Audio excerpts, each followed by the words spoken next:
Alléluia, le Seigneur est avec moi.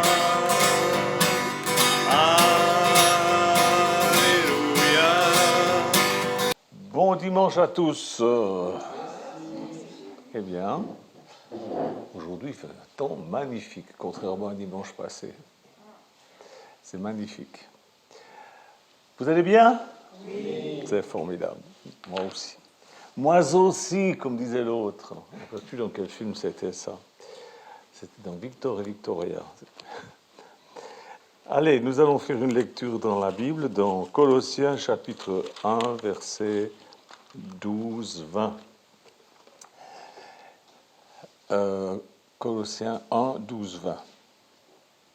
Rendez grâce au Père qui vous a rendu capable d'avoir part à l'héritage des saints dans la lumière, qui nous a délivrés de la puissance des ténèbres et nous a transportés dans le royaume du Fils de son amour. C'est fait. En qui, donc dans le Fils, en qui nous avons la rédemption, la rémission des péchés. Jésus est l'image du Dieu invisible, le premier-né de toute la création. Car en lui ont été créées toutes les choses qui sont dans les cieux et sur la terre, les visibles, les dominations, les invisibles, les trônes, les dignités, les autorités. Tout a été créé par lui et pour lui. Il était avant toute chose et toute chose subsiste en lui. Il est la tête du corps de l'Église. Il est le commencement, le premier-né d'entre les morts, afin d'être en tout le premier. Car Dieu a voulu que toute la plénitude habitât en lui. Il a voulu par lui réconcilier tout avec lui-même, tant ce qui est sur la terre que ce qui est dans les cieux, en faisant la paix par lui, par le sang de la croix. Amen. Que Dieu ajoute sa bénédiction à ce que je vais vous dire ce matin, qui va être un peu différent de ce que je dis d'habitude. Ça ne veut pas dire que c'est différent, mais ce n'est pas la même chose. Voilà. Dans la Bible, il est clairement affirmé que Dieu a créé l'homme à son image. On trouve ça dans la Genèse, n'est-ce pas? Dieu a créé l'homme à son image. Et depuis la haute antiquité, quand on cherche, quand on lit, quand on regarde, on s'aperçoit que tous ceux qui sont des initiés, des gardiens des mystères, des religieux de tout poil, ils ont toujours enseigné que l'homme est une synthèse de l'univers. Ils disent tous, plus ou moins clairement, que tout ce qui existe dans l'univers se trouve en résumé à plus petite échelle, à moindre échelle, dans l'homme. Aussi dans la femme, rassurez-vous. D'ailleurs, c'est pourquoi l'univers est appelé macrocosme, ce qui veut dire grand monde. Et l'homme est appelé microcosme, c'est-à-dire petit monde. Et par Jésus, la Bible nous dit que Dieu a créé le grand monde, c'est-à-dire l'univers, la nature, voilà, et le petit monde, c'est-à-dire l'homme, et il anime tout et il soutient tout par sa propre vie.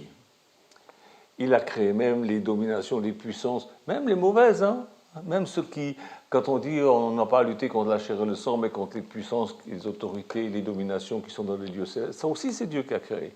Et il a tout créé dans un but, même le méchant, pour la perdition. Voilà ce qui est écrit dans la Bible. Dieu, il est la source unique, il est l'unique dispensateur de la vie. Dieu, la nature et l'homme. Ça, c'est mon frère qui téléphone, il ne sait pas que je prêche à cette heure-là. Dieu, la nature et l'homme. Alors, Dieu est le Père, c'est-à-dire l'Esprit créateur. Quand on dit le Père, ça veut dire l'Esprit créateur. Et l'homme a pour but de devenir l'épouse de Dieu. Dieu travaille sur nous, il nous forme, il nous façonne, afin que nous puissions retrouver l'image correcte, parce qu'à cause du péché, nous avons malheureusement perdu cette image, et l'homme n'est plus qu'une caricature de Dieu, et même une caricature de l'homme, même une caricature de on ne sait pas quoi. Et il a donné des ministères à son Église, dont il est le chef. Il y a 5 ministères, apôtres, prophètes, docteurs, évangélistes, pasteurs, qui sont là pour amener chaque homme, chaque femme, chaque enfant à la stature parfaite de Christ. Rien que ça. C'est un vaste programme. Hein? On lit ça dans Éphésiens chapitre 4, verset 10. Il est dit « Celui qui est descendu, c'est le même qui est monté au-dessus de tous les cieux afin de remplir toutes choses. » Il n'y a pas un endroit où il n'est pas. Les gens qui prient pour que Dieu vienne, « Oh, Saint-Esprit, viens », mais c'est l'incrédulité. Il est là, de toute façon, il remplit toutes choses. On n'a pas à l'invoquer. C'est des spirites qui invoquent les esprits, parce que les esprits sont à une place à la fois. Dieu est omniprésent, il est toujours partout, il remplit toutes choses. Ça, c'est une petite parenthèse. Il a donné les uns comme apôtres, les autres comme prophètes, les autres comme évangélistes, les autres comme pasteurs et docteurs, pour le perfectionnement des saints, c'est-à-dire des gens qui se sont sanctifiés, qui se sont mis à part, qui ont été choisis par Dieu. C'est ça un saint, hein, c'est vous qui êtes vivant. Donc c'est pour le perfectionnement des saints en vue de l'œuvre du ministère et de l'édification du corps de Christ. L'Église, c'est le corps de Christ. Ceux qui n'aiment pas l'Église ont un problème. Jusqu'à ce que nous soyons tous parvenus à l'unité de la foi et de la connaissance du Fils de Dieu, à l'état d'homme fait, à la mesure de la stature parfaite de Christ, afin que nous ne soyons plus des enfants flottants et emportés à tout vent de doctrine par la tromperie des hommes, par leur ruse et par des moyens de séduction, mais que, professant la vérité dans la charité, nous croissions à tous égards en celui qui est le chef, Christ. Amen. Donc, c'est un programme immense. La nature est en quelque sorte notre mère, puisque nous avons été tirés de la nature, nous avons été tirés de la poussière, et donc nous possédons les propriétés de notre père et de notre mère, la nature. Nous sommes la synthèse de tous les matériaux et de tous les éléments naturels, ainsi que de toutes les puissances et de toutes les énergies de notre Père céleste. Nous avons les deux. Alors gardez ça à la pensée lorsque vous vous sentez dépassé par les mesquineries de la vie quotidienne. Pensez à votre importance, à ce que vous êtes dans le corps de Christ, dans l'Église. Pensez à ce que vous êtes, et non pas aux détails, aux impondérables, aux machins. Alors, nous ne sommes pas créés à l'image du macrocosme, c'est-à-dire du grand monde, de la nature, nous sommes créés à l'image de celui qui a créé le macrocosme, c'est-à-dire nous sommes à l'image de celui qui a tout créé. C'est vrai que nous avons un plan matériel, physique, comme tout ce qui existe dans le macrocosme, dans le grand monde, dans l'univers. Nous sommes faits des mêmes atomes. Si vous allez chercher sur la planète Mars, vous allez voir des atomes qui sont exactement les mêmes que ceux qui vous forment, vous. C'est comme ça, nous avons été tirés de la nature. Mais ce n'est pas ça le plus important. Notre vie a cela de différent de tout ce qui existe, c'est que nous avons un plan spirituel. Les veaux, les vaches et les cochons, les chiens, les souris, tout ça, j'aime beaucoup. Mais ils n'ont pas été créés à l'image de Dieu. C'est l'homme qui a été créé à l'image de Dieu, la femme aussi. C'est-à-dire que nous avons possibilité d'avoir une relation, une communion, parce que nous avons une ressemblance avec l'Esprit créateur. Par notre esprit, nous sommes à l'image de Dieu, comme dans le plan matériel, nous sommes à l'image de la nature. Si vous prenez un microscope super puissant, vous allez voir que vous n'êtes pas autre chose que des atomes, des protons, des neutrons, des machins, comme n'importe quoi, de tout ce qui existe. Alors, comme l'Esprit de Dieu anime l'univers, l'Esprit de l'homme anime son corps. Nous animons notre corps. Nous avons le libre arbitre. Voilà ce qu'il faut comprendre de ce que signifie l'homme a été créé à l'image de Dieu. Dans notre esprit et dans notre corps, nous sommes la répétition de l'esprit créateur et de la nature qu'il a créée. Vous voyez, je répète pour que ça rentre bien. Et c'est seulement lorsque nous avons trouvé l'équilibre, c'est-à-dire la maîtrise de tout cela, que nous nous qualifions pour devenir l'épouse de Christ. Pour le moment, nous avons été fiancés à Christ, mais nous allons devenir l'épouse de Christ. Et il y aura un repas des noces. Vous connaissez ça, c'est dans la Bible. Vous le savez, vous qui lisez la Bible. Ceux qui ne savent pas ça, c'est parce qu'ils ne lisent pas la Bible. Tout ce que Dieu a créé est masculin ou féminin. Rien n'est possible autrement. Il faut que ces deux principes soient unis. Dieu a une épouse et les Juifs appellent l'épouse, ils l'appellent la Shekinah.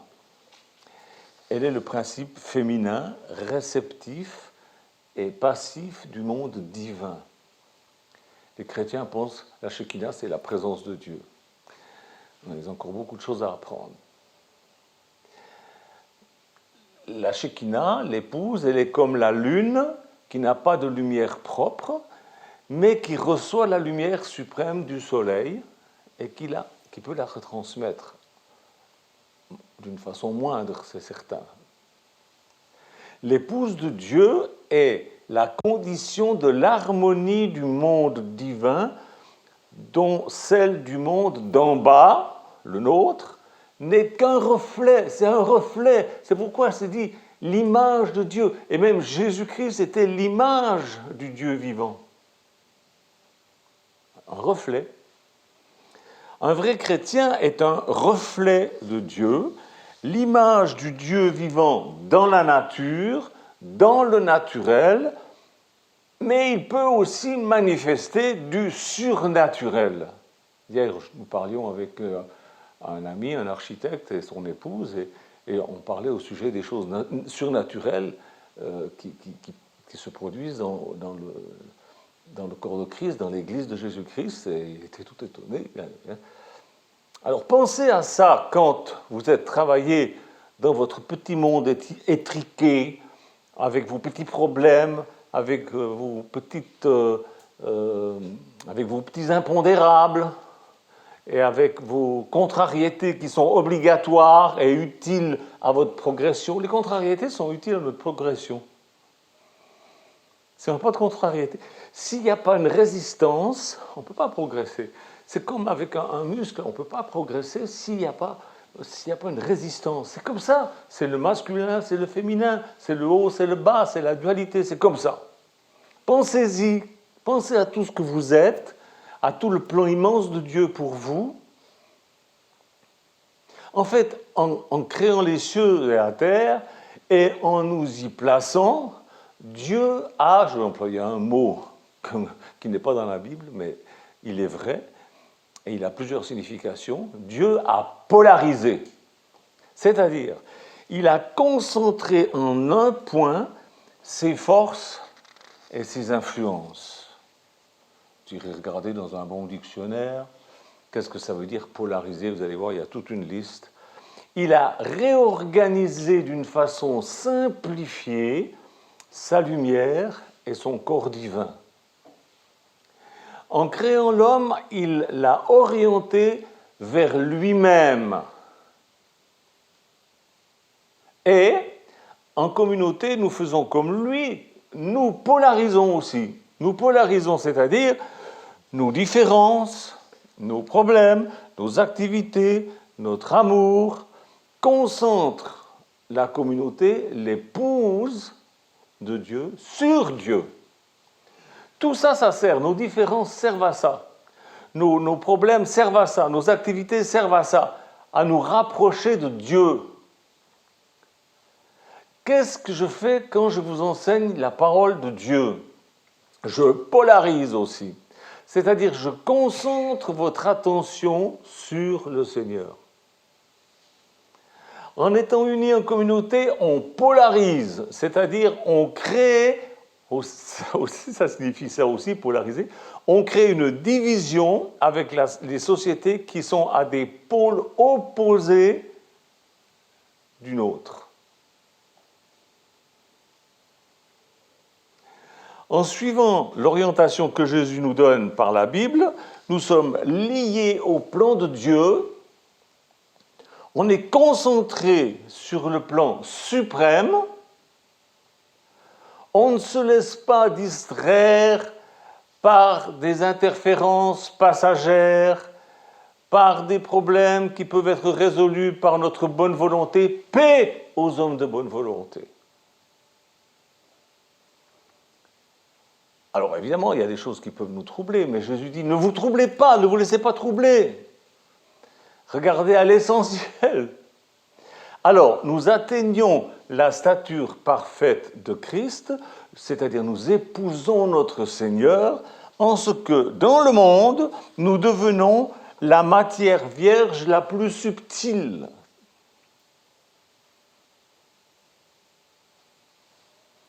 Cette substance vivante de la vie de l'Esprit divin. C'est pourquoi il est dit qu'il vit en nous. C'est une expression pour faire comprendre que Dieu veut vivre en nous, par nous, au travers de nous.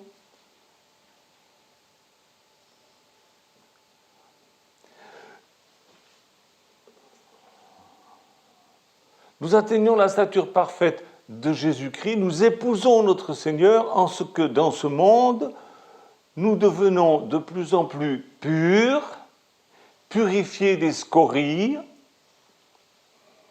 Les épreuves servent à ça. Purifiés des banalités qui autrefois on en faisait des montagnes. Purifiés des idioties de ce monde. Parce que qu'est-ce qu'il y a comme idiotie? Tout ça pour dire que par notre esprit et par notre corps, nous sommes enfants de notre Père céleste et de la nature qu'il a créée, dont il est aussi le Père. La nature n'est pas Dieu, mais c'est ma fille qui part à son travail, elle est boulangère, il en faut, hein.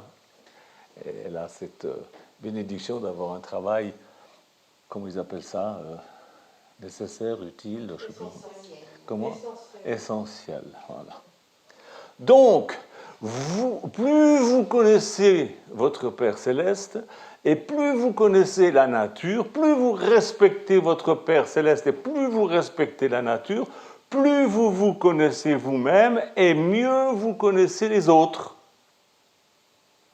Quand vous n'aimez pas les autres, vous faites la preuve que vous n'aimez pas Dieu, vous n'aimez pas la nature, vous n'aimez pas ce que Dieu a créé, vous aimez pas.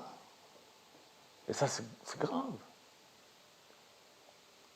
Et plus vous êtes à même de discerner qui sont les plantes que Dieu n'a pas plantées, parce que ça existe aussi.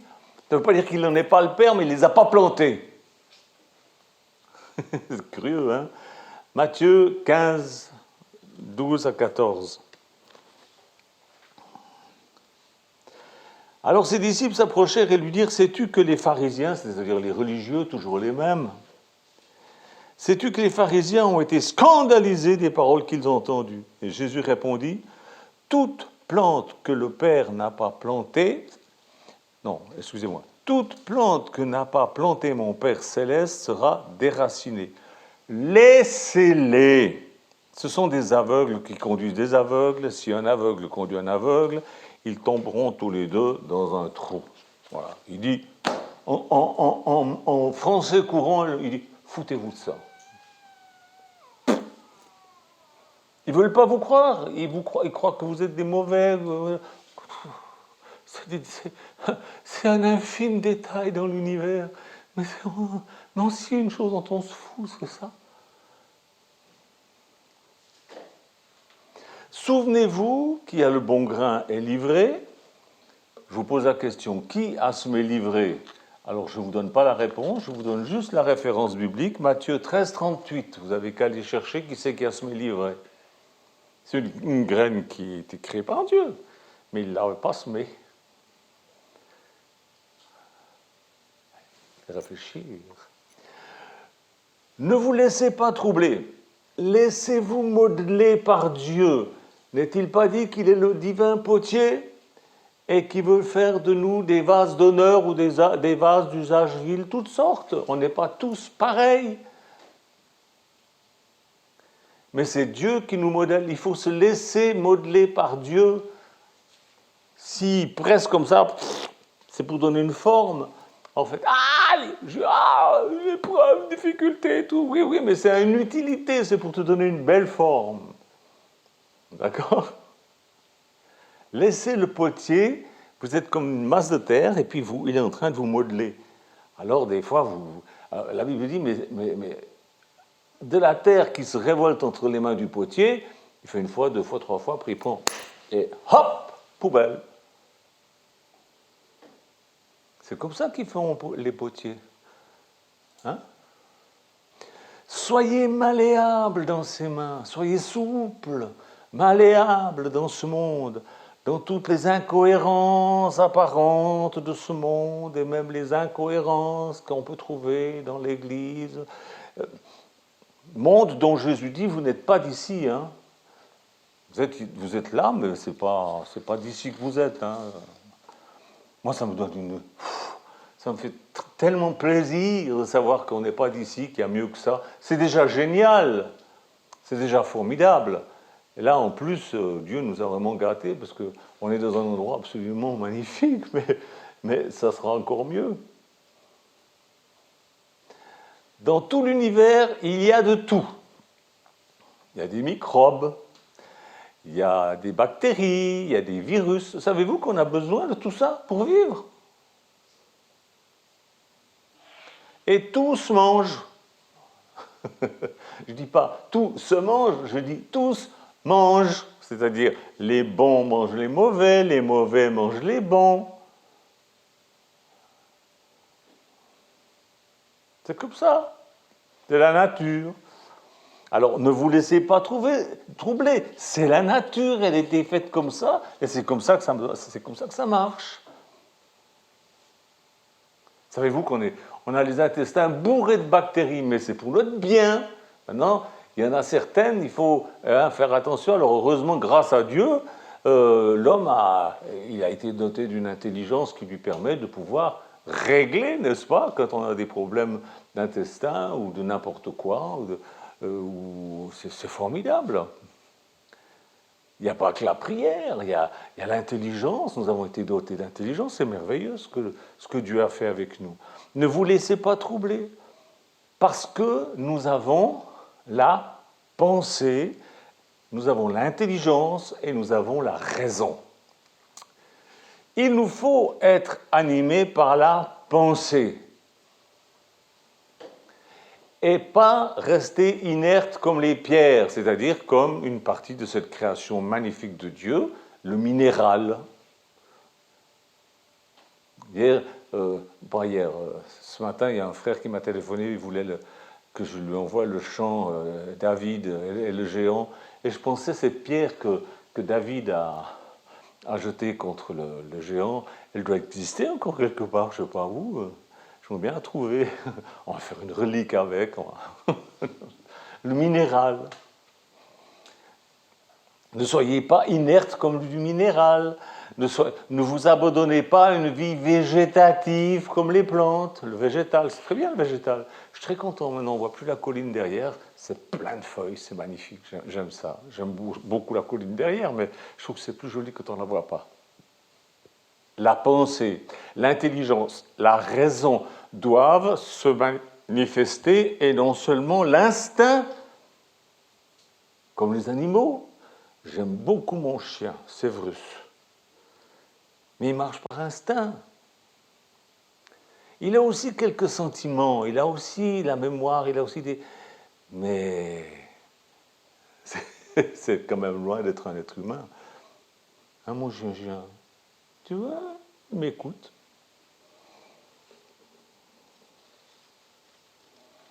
Nous avons à être des êtres spirituels qui concentrent nos pensées sur les pensées de Jésus-Christ. La Bible nous dit « Ayez les pensées, ayez les sentiments qui étaient en Jésus-Christ ». Notre intelligence doit venir de lui, de ce qu'il dit. Notre raison doit être une raison divine. Nos intentions, toutes ces choses-là.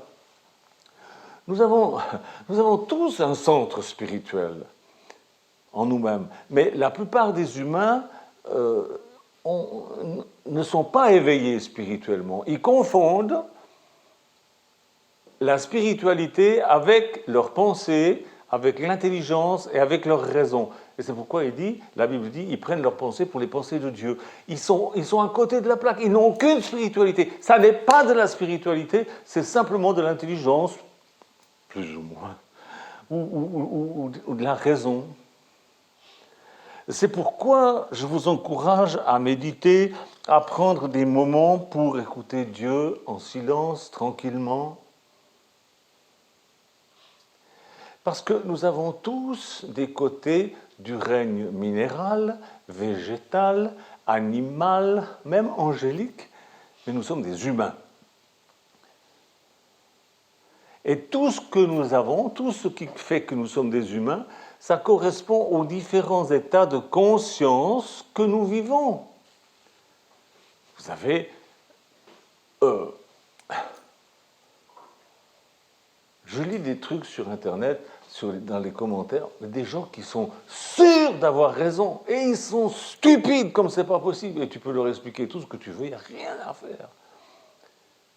Parce que ça correspond à leur état de conscience de ce qu'ils sont. Et comme ils ne s'élèvent pas, ils restent à ce niveau, et puis ils s'encroutent là-dedans.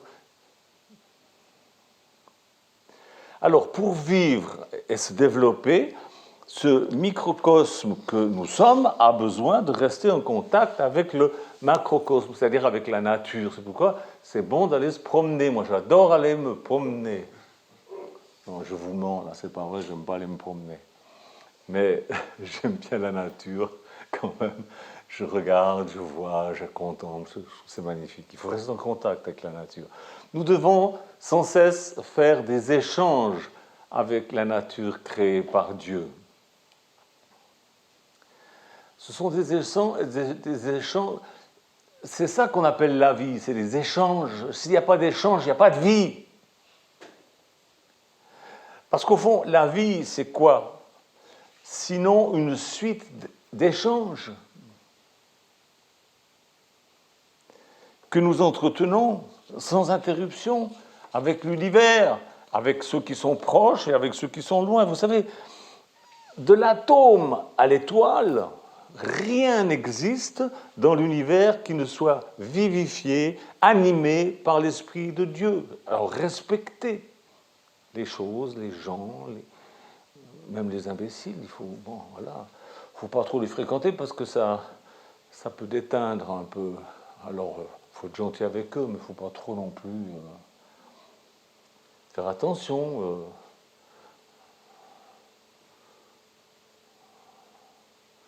Moi, je me rappelle quand je suis devenu chrétien, il n'y avait plus un seul gros mot qui sortait de ma bouche. Et puis je suis rentré dans une œuvre qui s'appelle Teen Challenge, qui était dirigée par Bill Williams, et on fréquentait des gens de la rue, des drogués, des punks, Et petit à petit, ça a déteint sur moi, je me suis mis à être de nouveau mais grossier, vulgaire. Ça déteint.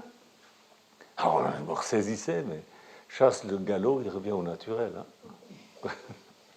Non, il faut faire attention nos fréquentations. Il faut essayer de fréquenter des gens qui savent, qui peuvent vous apporter quelque chose et à qui vous pouvez apporter quelque chose, qui sont prêts à le recevoir aussi, un échange. L'homme, chacun de nous, doit s'efforcer de maintenir cette étincelle vivante en lui, parce que ça nous est... Regardez la nature, là. Il y a encore une semaine, il n'y avait pas ces feuilles. Mais est-ce qu'elles se sont mises d'accord en disant, bon, ben, on va y aller, ouais, bon, on va se réunir, on va faire une réunion pour savoir si on... Non, c'est la nature, ça vient comme ça. Mais nous sommes doués d'un truc terrible, c'est le libre arbitre, c'est-à-dire que nous pouvons choisir. Alors choisissez bien, efforcez-vous de maintenir cette étincelle vivante en vous. Veillez à cela avec soin. Que Dieu vous bénisse. Merci Jésus d'aider mes frères et sœurs et de m'aider aussi à faire ta volonté toujours. Merci mon Dieu. Amen. Amen. Au revoir.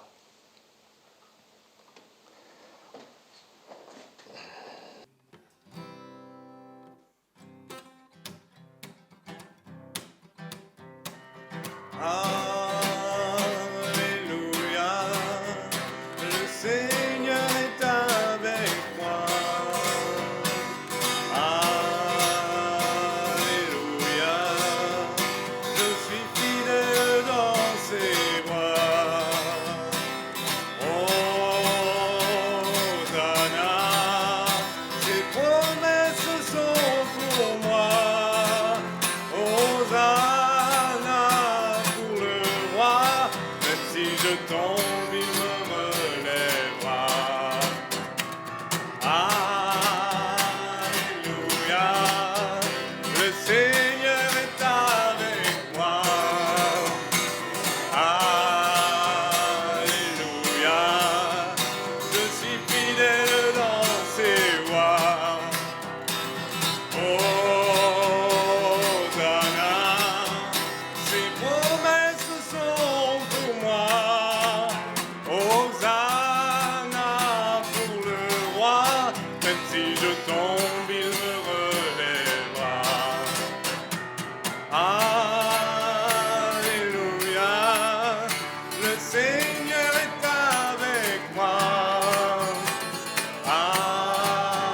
Alléluia, je suis fidèle dans ses voies. Hosanna, ses promesses sont pour moi.